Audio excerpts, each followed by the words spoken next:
Her vaxtınız xeyir gözəl insanlar. Bax burada gördüyünüz limonlu melisadır. Limon ətirli melisa.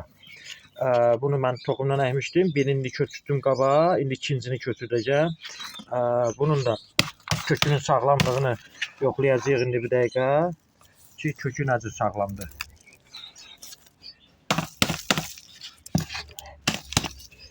İndi bunu gələn bu ilə acılaşdırır. Kimsə deyir ki, 4 dərəcədə, 3 dərəcədə, şaxtada nəsə əkmək olmaz. Olar, hər şey olar. Görürsünüz, donubdur.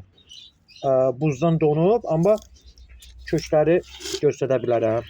Görürsünüz, kökün sağlamlığına. Bu nədən əmələ gəlir? Birinci növbədə bu kökün sağlamlığı torpağın yaxşılığından əmələ gəlir. İnşallah, qoy görək bu illəri bunlardan artırma eləyə bilsəm, satışa qoyacağıq. Bax bunlar görürsünüz, bax bunlar kök verəcək burada.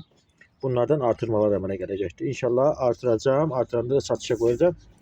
Mükəmməl bir iyisi ətri var bunun. Bu çubuqlar da köhnə çubuqlardır, çünki dəyişməlidir. Və dibindən təzə köklər verir. Bax bunlar da yeni yetmə köklər, yazda başdan ayağa hamısı yaşıllıq olacaq və yarpağı da çox faydalıdır.